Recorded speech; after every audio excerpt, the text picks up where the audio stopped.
Hi, my name's Ron Boyle. I was a major in the Air Force, spent 22 years flying Uncle Sam's airplanes. Had a very interesting day there one time, sometime in October, I think it was 1962. Received a phone call from my squadron operations people to report to the base immediately and to utilize any force necessary to make sure that I arrived at the base. At that time, we were issued snub-nose 38s to keep at home. This kind of scared the poo-poo out of me, because when you tell me use any force necessary to make sure you get to the base, that is an open envelope. Got there. Obviously now you may have figured out that was the day that President Kennedy told Khrushchev to get out of Cuba and to take his missiles with him. I arrived at the base. We were secured in a room, sat there for about 3 hours, no radio, no nothing, to find out what was going on.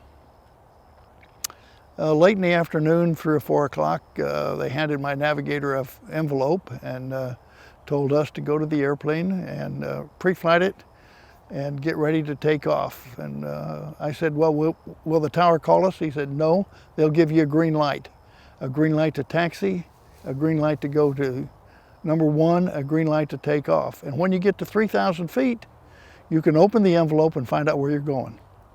We ended up going to Syracuse, New York from Columbus, Ohio. We landed up there and was a little teeny bit overwhelmed by the fact that no one met us, no nothing, except the gas truck from the civilian refueling circumstance at the civilian airport there. And he said, what are y'all doing here? And they said, well, we've just been sent here by Strategic Air Command. He says, anything I can do for you? And I said, yeah, you can give me 10,000 pounds of jet fuel. And he said, do you want green stamps? Well, that started my crew just hilarious. Just absolutely, we died laughing, because there were about 10 airplanes behind us, and he was going to have a real field day trying to scrounge up that many green stamps. But it was a very interesting circumstance, scared the devil out of us for a while.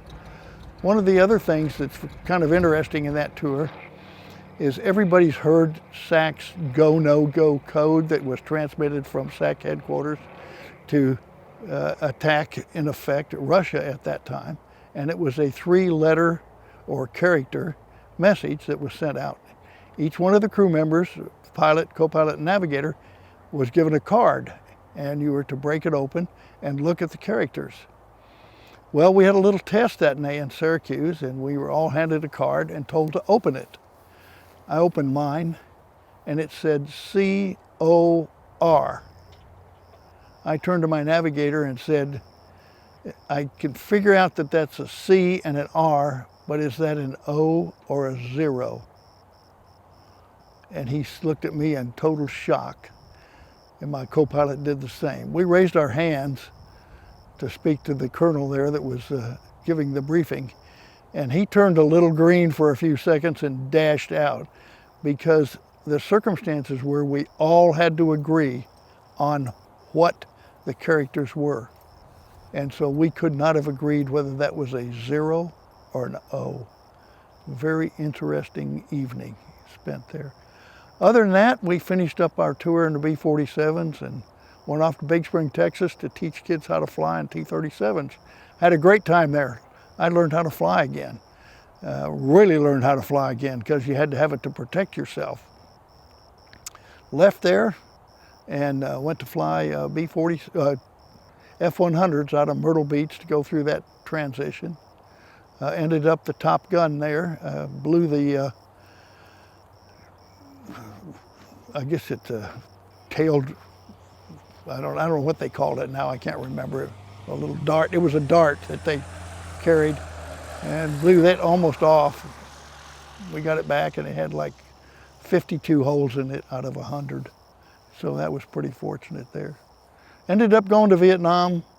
Very interesting, very disturbing, both from the fact that the things we did there were scary and kind of helpless at times. For instance, one afternoon we were scrambled off of the alert pad to assist an Army platoon in contact with the Viet Cong. And they were across a small creek that was probably 30, 40 feet wide or something like that. And they were tied down under this Viet Cong group. And the captain there asked me to, if I would bomb them. Well, we had restrictions. You could only drop a bomb if you had a certain amount of safe space between the good guys and the bad guys. And he said, very politely and very pointedly said, I'd rather have you kill me than them. Disregard that, and I will stand up, and if anything happens, I will stand up for you. So we got them out, but it was a very interesting day. Out of all the airplanes you flew, what was your favorite one? T-38. Really? Yeah. I've heard that's a fun airplane. Instant, go fast. Cute little story coming out of El Paso, Texas one afternoon. Typical Texas summer day, 96 degrees, no humidity except very high in the a little bit of scattered clouds at 4,000 or 5,000 feet. The student I had, we were taking off. Over Guadalupe Mountain was this little cloud. And he said, we'll just go right over that cloud. And I said, son, you won't make it. He said, of course we will. And I said, okay, go for it. We never made it. That cloud climbed faster than we did, and a T-38 and afterburner. So that was kind of interesting. Well, we sure do appreciate you coming out, Ron, and thank you so much for your service. Hey, it was my pleasure. I had a great time. Would do it again. Would do it again.